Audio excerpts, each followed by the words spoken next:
What if I told you that millions of Americans are putting money into retirement plans they don't fully understand?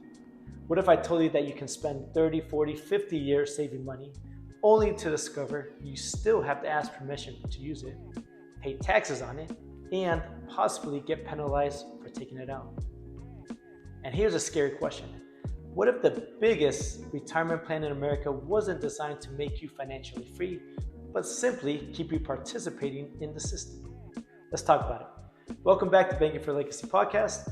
I'm your host, Nelson Pizarro. And if you're new here, this podcast is all about helping individuals, families, business owners, and investors create greater financial control, build wealth, and leave a lasting legacy. If you enjoy this episode, please take a moment to follow, subscribe, leave a review, share this with someone you care about. It helps reach more people and continue teaching financial concepts that most schools never cover. Today, we're talking about one of the most popular retirement plans in America, the 401k. What is it? How does it work? Why it was created? And the questions very few people are asking. Let's dive into it. What is a 401k? And let me try to break it down as a fifth grader. Imagine you have a piggy bank, and every time you get paid from your job, you put some money into that piggy bank before you ever get to spend it. The government says, don't pay taxes on that money today, we'll collect taxes later.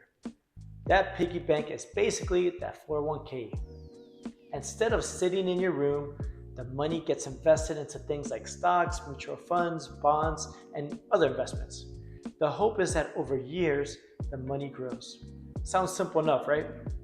The 401k officially got created in 1978 through a section of the tax code to the section of the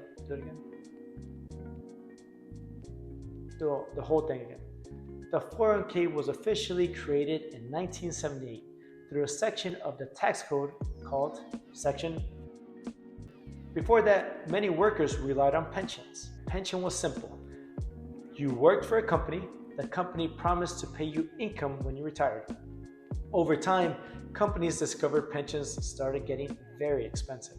So they shifted responsibility from the company to you, the employer.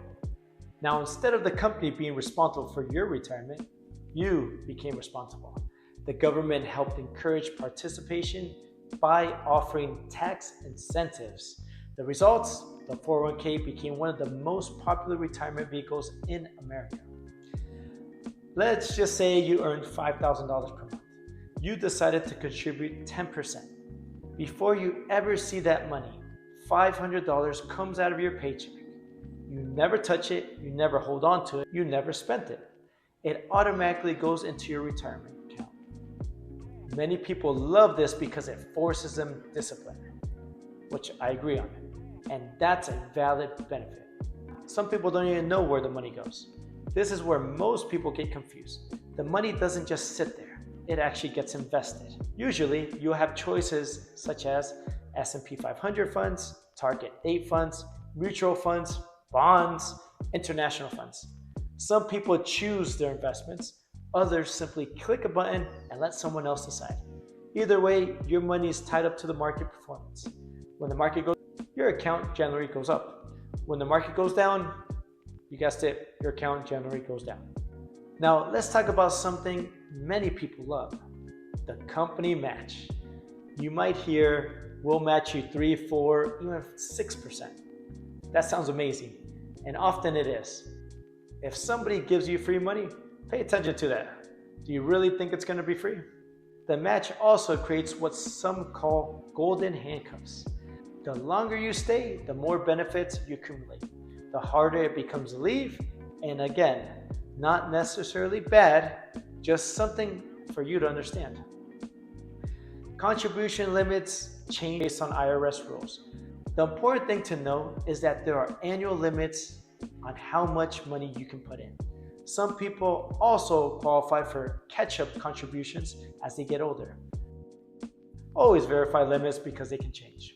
I get another question asked, which is tax-deferred. What does it really mean?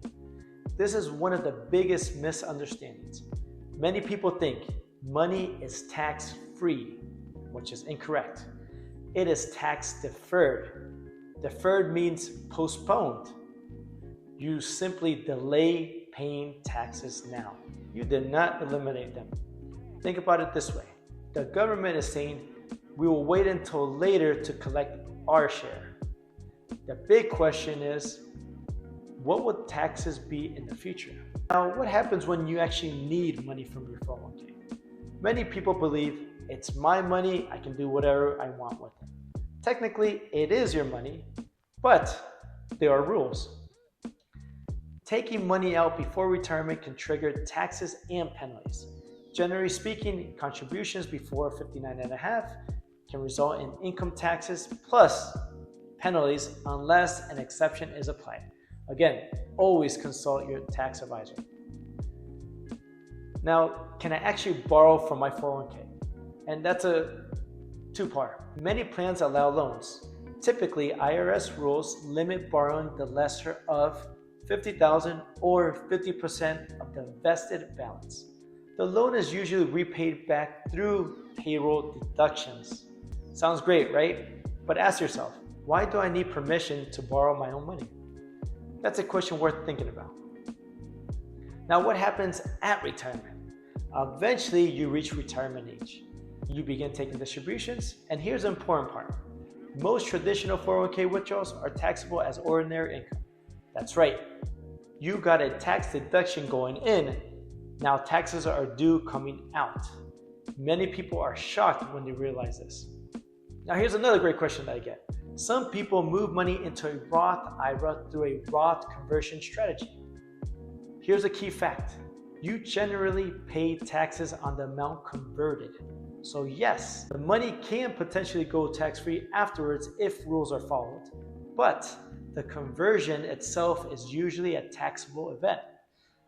There is no magic wand that makes taxes disappear. And here's a question nobody's asking.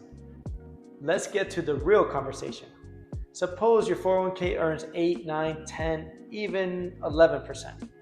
But let me ask you this. What are you paying elsewhere? It could be car payments, credit cards, student loans, business loans, mortgages, personal loans, rising insurance, inflation. Because if your 401k is making 10%, but your financial life is leaking 12, 15, 20% in other areas, are you really winning? Or are you running harder on a financial hamster wheel? That's the question. Most people only focus on one side of the balance sheet, the asset side. Very few people focus on the efficiency side, the control side, the cash flow side. So let's think about it a little bit different. At Banking for Legacy, we're not against investing. We're not against 401ks. We're not against the stock market. In fact, the stock market has created tremendous wealth over long periods of time. But what if there's another question? Instead of asking, where can I get the highest return? What if we asked, how can I create greater control over my money? How can I reduce dependence on outside lenders? How can I improve my cash flow? How can I keep money circulating inside my family or business financial system? How can I create liquidity and opportunity at the same time? Those questions begin leading people towards concepts like infinite banking. Not because of magic, not because it's perfect, but because it focuses on control, access, liquidity, and long-term efficiency. And those are conversations many people have never had. So the next time somebody tells you to put money into a 401k, don't automatically say yes, or 1k. Don't automatically say no. Instead, ask questions. How does it work? What are the rules? What are the taxes? What are the penalties? What opportunities am I giving up now? What opportunities am I creating? Because financial freedom doesn't come from products. It comes from understanding. Thank you for joining me on another episode of Banking for Legacy podcast. If you found value in today's episode, please follow, subscribe, leave a review, and share this episode with a friend, family, or business owner. And remember, our mission is very simple. Create greater financial control, build wealth, leave a lasting legacy. Until next time, thank you.